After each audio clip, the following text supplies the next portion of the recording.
A Sonia Lyubomirsky, ela fez uma das descobertas mais importantes até hoje da psicologia positiva, que é a parte da ciência que estuda felicidade. Ela descobriu numa meta-análise de mais de 200 estudos científicos que envolveram 275 mil pessoas o seguinte: a felicidade é a causa do sucesso. Então, pense um pouquinho comigo aqui. A felicidade é a causa do sucesso. Muitos de nós acreditamos que a felicidade é o resultado do sucesso. Quando eu bater a minha meta, eu vou ser feliz. Quando eu ficar rico, eu vou ser feliz. Quando eu mudar para o Canadá, eu vou ser feliz. Quando eu casar, eu vou ser feliz. Quando eu tiver filho, eu vou ser feliz. Só que perceba uma coisa importante. Todos esses resultados vão ser facilitados se você estiver feliz quando? Se você estiver feliz hoje. Se você estiver feliz agora. Hoje é o dia mais importante da sua vida. Você não tem controle sobre o que aconteceu na sua vida. Você tem pouco controle sobre as coisas que vão acontecer com você no futuro. Mas hoje, você tem controle de grande parte das coisas que vão acontecer com você. Então, a grande lição que a psicologia positiva traz para a gente no estudo da felicidade é que nós precisamos aprender a construir nossa felicidade hoje. Porque o nosso sucesso futuro depende da nossa felicidade presente. Eu sou Wellington Nogueira, eu sou ator, palhaço e empreendedor social e comecei no teatro musical.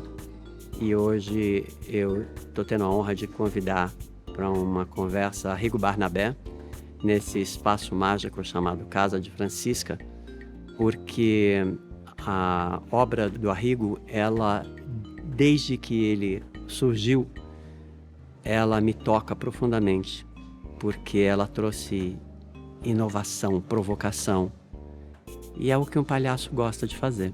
Então tá aí a nossa conexão. Wellington, você aqui? Querido, tudo bom? Tudo bom? Na santa loucura, e você? Eu estou aqui vendo o prédio Ouro para o Bem de São Paulo. Cara, quando eu era criança, eu me lembro da minha mãe ter me levado, me segurado no colo e me dado umas correntinhas para eu colocar num cofre enorme, assim. E aí eu achei, anos depois, um anelzinho falando: dei ouro para o bem do Brasil. Nossa Você Senhora. Eu também deu ouro para o bem do Brasil? Passei por isso. Pois é, meu filho. Por Você isso. continua dando ouro, né? Através da sua música, da sua arte. Você conhece a Casa de Francisca, né? Conheço, toquei aqui várias vezes. Nossa. E o lugar é espetacular, né? É lindo mesmo. Mas você sabe que agora eu tô assim apaixonado pela música brasileira. E eu tô começando a pesquisar muito, até por influência sua também, os cantores dos anos 50, dos anos 40, porque tinham aquela interpretação que é muito próxima do artista do teatro musical. Uma apresentação onde você fazia amor com as palavras, tinha dramaticidade. Né? Eu acho lindo esse estilo. É dramático, tem uma dramaticidade. Exatamente. Então, e eu tô aqui pensando como é que eu monto tudo isso, coloco tudo isso para depois da pandemia, né? Mas para cantar, assim, porque eu acho que é tão importante, cara. Essa pandemia me deu essa consciência de olhar para a história, olhar para o que veio antes, trazer de volta, compartilhar. Legal, Wellington, porque você canta super bem, cara. Obrigado. Você é um grande cantor, meu. E seria muito legal ver você fazendo esse repertório aí. Você me falou. Vou cobrar. Não, você pode deixar, você vai ser convidado para tocar. Mas a pandemia foi bom nesse sentido, ela dá uma trégua. Exatamente. Assim, você fica meio suspenso. Eu aprendi uma coisa a meu respeito, que eu tinha uma sanha de fazer tudo, o tempo todo, e eu percebi que eu fazia isso para não olhar tanto para mim. Então, está sendo uma viagem, uma jornada muito legal.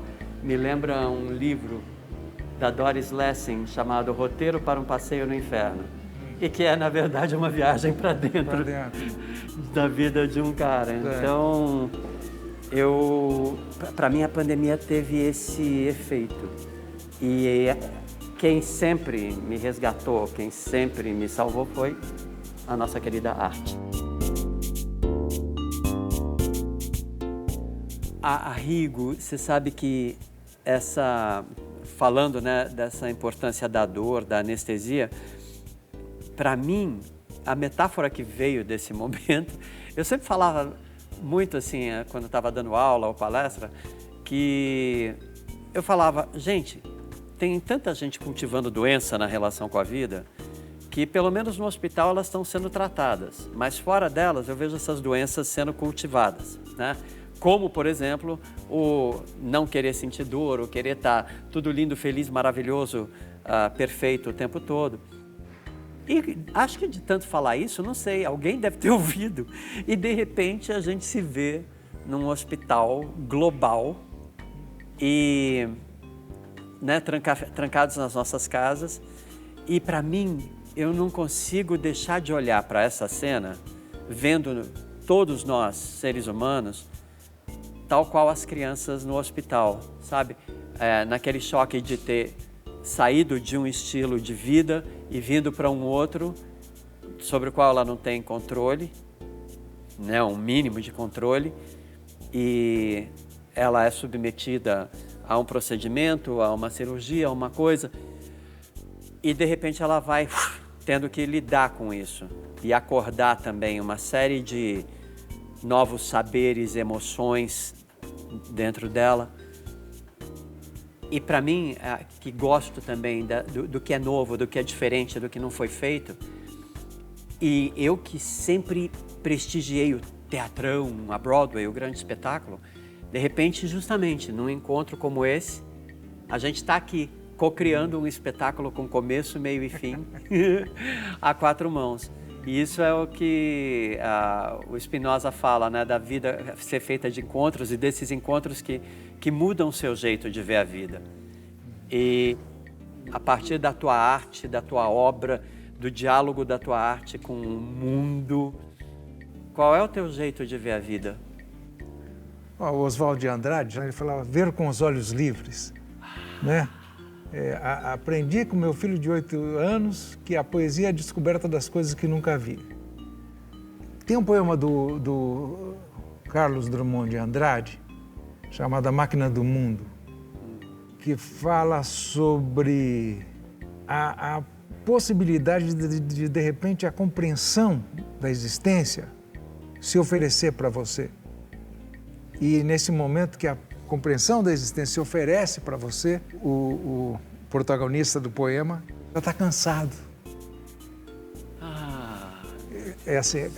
E como eu palmilhasse vagamente uma estrada de Minas pedregosa e no fecho da tarde um sino rouco se misturasse ao som de meus sapatos, que era pausado e seco, e aves pairassem no céu de chumbo, e suas formas pretas se fossem lentamente diluindo na escuridão maior vinda dos montes e do meu próprio ser desenganado, a máquina do mundo se entreabriu, para quem de a romper já se esquivava e só de eu ter pensado se carpia.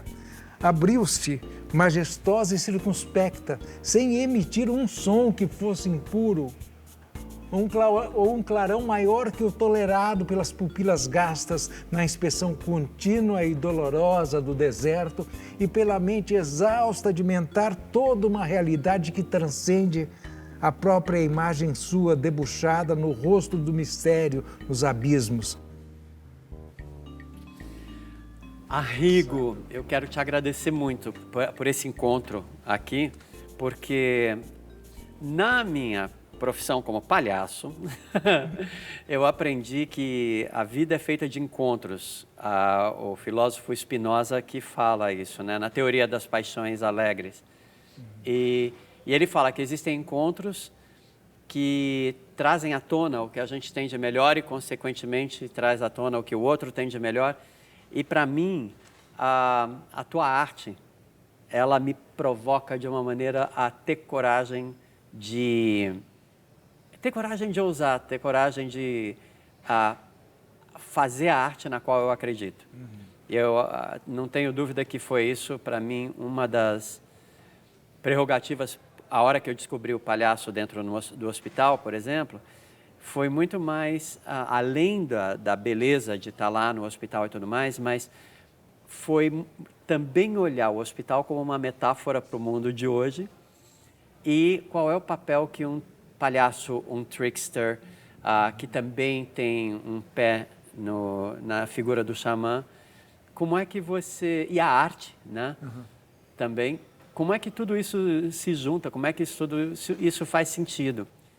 Mas um prazer estar aqui com você, Wellington. Admiro muito o seu trabalho e entendo quando você fala a questão da ousadia de você colocar um palhaço no hospital, né? Porque até aparecer um palhaço no hospital era uma ideia muito maluca, né? Não ornava. Não ornava e, quer dizer, o meio de saúde era um meio muito protegido, muito, né? Eu aprendi, né, que os hospitais, eles nascem no exército, nos campos de batalha, né? E por isso, tal qual o exército é uma estrutura bastante hierárquica. E, de repente, como palhaço, a gente foi entrando. Mas o mais legal dessa história toda é que ninguém pensava nisso, ninguém olhava para isso. Inclusive, era visto como muito mais um trabalho de boa vontade, que qualquer pessoa se vestiria de palhaço e faria. Mas, na verdade, a gente viu que existia um treinamento, uma formação que permitiu até que você vivesse momentos totalmente embalados na arte, mas momentos únicos na vida de uma pessoa, como, por exemplo, os últimos momentos da sua vida. E você embalar isso com a tua arte, com a tua música, com a tua graça. Não tem como a gente ver a vida do mesmo jeito depois. E, de novo, né, quando eu volto para a tua arte, ela é altamente disruptiva porque ela faz uma fenda e deixa entrar, assim, todo um universo de possibilidades que ninguém acessava. E aí você acessou e compartilhou. E não tem como ouvir música do mesmo jeito depois. É incrível, porque quando eu estava fazendo, eu não tinha noção se aquilo ia ter uma resposta, porque era o que eu sentia. Mas eu não tinha uma resposta do público. Os anos que eu passei compondo aquele primeiro trabalho, que foi de 71 até 79... Uau! Só em 79 eu entro no Festival da TV Cultura. Exato. Né? E depois, em 80, eu começo a fazer os shows e gravo Clara Crocodilo, né? Aí, em 80, quando eu começo a fazer os shows com a banda Sabor de Veneno, eu vejo a reação do público. E era incrível. Então, o público estava... quer dizer, não era o grande público, mas era uma quantidade suficiente de público para te legitimar. Então, você sente muita falta de estar no palco, né? Muita, é uma coisa... É um tipo de uma catarse, né? Que a gente... É uma purgação, né? Que a gente faz. Você se purifica, né? Exato. É aquela troca.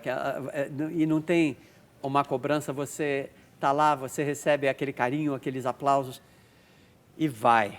Simplesmente flui. Todo mundo fala tanto de flow, flow, flow. E eu acho que nós, artistas, a gente tem o privilégio de lidar com esse fluir, de vivenciar isso, de se abandonar para esse fluir acontecer. De uma certa forma, eu consegui fazer bastante coisa o ano passado, trabalhando, compondo, né? Convivendo com a Beatriz, que estava escrevendo os textos. E sempre a sensação, é engraçado, quando o trabalho não é no palco, não é performance, a sensação... vamos dizer assim, de êxito, de alegria, vem de você ser bem-sucedido no que você faz, né? Vem do seu êxito, né? Isso é muito diferente da sensação da catarse, como se você, no palco, você inaugurasse um tempo paralelo de vida, sabe? Sei. E isso eu estava pensando outro dia a respeito da Laerte, né? quando eu conversei com ela, eu falei, Laerte, eu tenho a impressão que você inaugurou um tempo de vida novo. A partir do momento que você virou mulher, você inaugurou você começou uma vida, é tudo novo para ela. Então tudo tem uma intensidade, tem um frescor, né? E é isso que acontece no palco também. Cada vez que você está atuando, é um tempo que se instaura. É como quando você pega uma partitura do Bach e tem aquele monte de coisa escrita, na hora que você toca, aquele negócio que foi feito há 300 anos atrás, vira vida, né? Perfeito. Então a vida adquire uma intensidade muito maior, né? Olha, eu vou te falar, nessa pandemia, a arte foi para mim o que me segurou, o que me sustentou,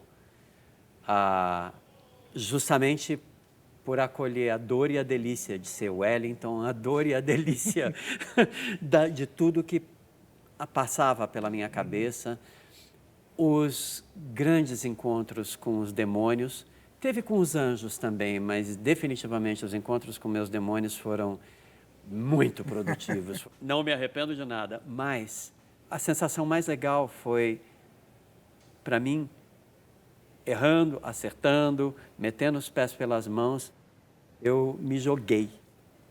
De tudo que eu fiz e que os demônios vieram me cobrar ou conversar comigo a respeito. Você lembra quando você tomou aquela decisão ou quando você fez aquela escolha?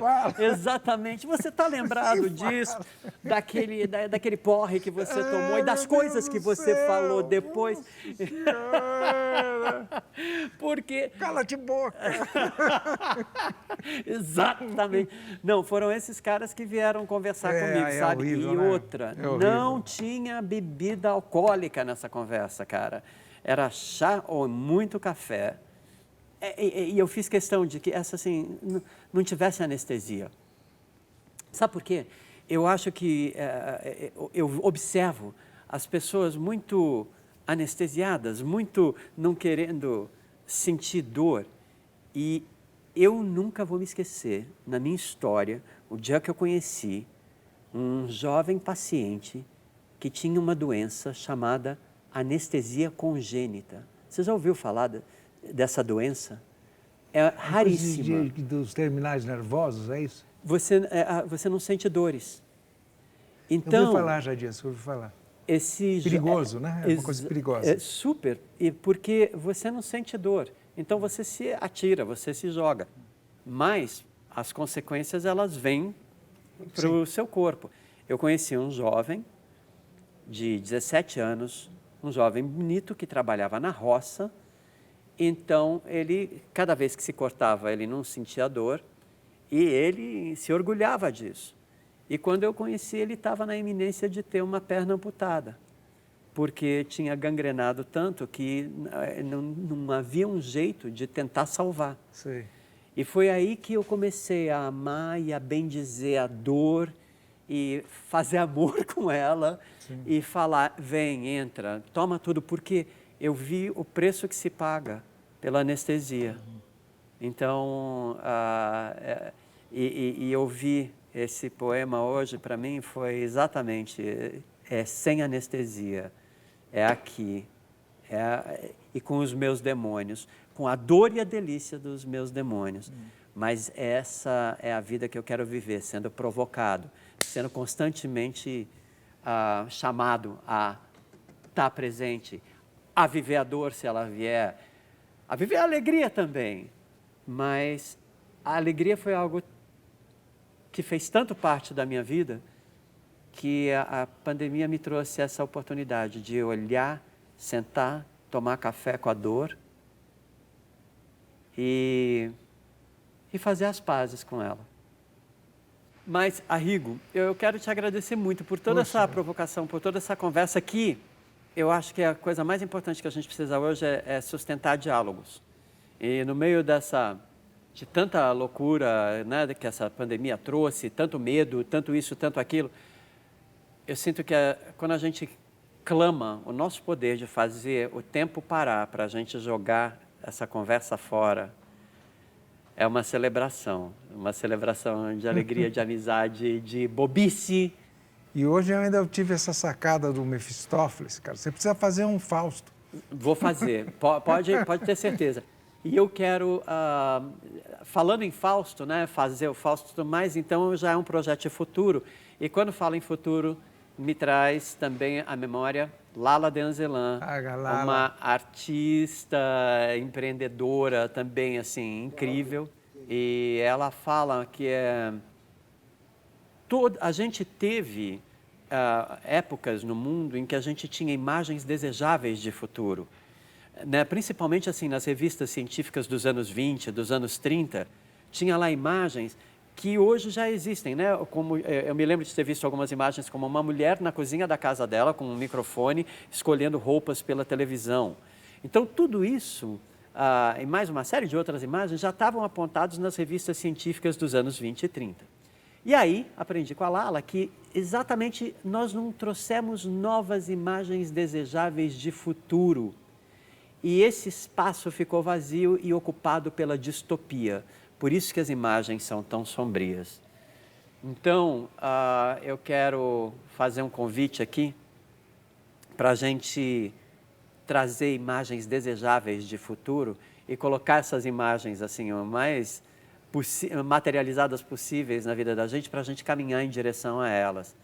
E para mim, uma imagem desejável de futuro para a qual eu estou trabalhando estou trabalhando muito ludicidade e a importância da ludicidade no trauma. Eu estou juntando lúdicos para a gente sair brincando pelas ruas do Brasil e mobilizar as pessoas para fazer isso. Porque a grande vingança vai ser justamente a gente fazer todo o corpo falar, celebrando juntos, brincando e limpando do trauma. Porque trauma paralisa e brincar faz fluir. Cara, muito obrigado pela alegria desse encontro. Wellington, um prazer, cara. E muito feliz. Que a gente continue sendo enfant terrible. Seu diabinho. Exatamente. Fazendo bagunças aonde não deve. Hospital é um lugar... Não se pode fazer bagunça aqui. Quem disse? Não se pode fazer bagunça na arte. Quem disse? Não é? Então, que a gente possa fazer muita bagunça e trazer muita alegria. Porque quando a gente vive a experiência da alegria, a gente está em contato com o lado mais saudável. E daí a gente encontra contato com a força que a gente tem para ver a vida, lidar com os perrengues, tirar de letra. Então, eu desejo isso para você e desejo isso para o mundo. Obrigado, Hélio. Para você também. Tamo pra junto, todos. mano. Meu brother.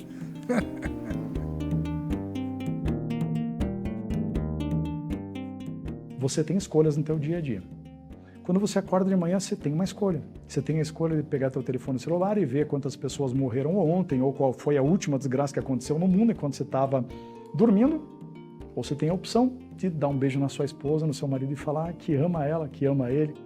Você tem a opção de ficar no café da manhã, né, no teu celular, ou você tem a opção de fazer um café da manhã legal para tua família, interagir com seus filhos, abraçar eles, brincar. Você tem a opção de acordar cedo e ir para o seu trabalho, escutando uma rádio de notícias negativas ou escutando uma música que te deixa feliz, empolgado, ou um audiolivro. Quando você chega lá no ambiente de trabalho, você tem uma escolha. Ou você não cumprimenta ninguém, faz cara de brabo, ou você passa cumprimentando, fazendo as interações valer lá no teu dia a dia do trabalho. Quando você abre o teu computador, você tem uma escolha. Ou você acessa aquele grande portal de notícias cheio de coisa ruim, ou você vê um vídeo engraçado no YouTube, vê um outro tipo de jornal que vai te deixar mais inspirado, mais feliz. Nós temos escolhas. Chegamos em casa, a gente pode escolher assistir jornal, novela, programa policial, ou a gente pode escolher assistir séries de comédia, ver um filme que te deixa inspirado, feliz, interagir com a nossa família, fazer um jantar gostoso. A nossa vida é cheia de escolhas. E as escolhas que você fizer hoje, a cada dia da sua vida, vão direcionar você ou para o caminho da felicidade ou para o caminho da tristeza.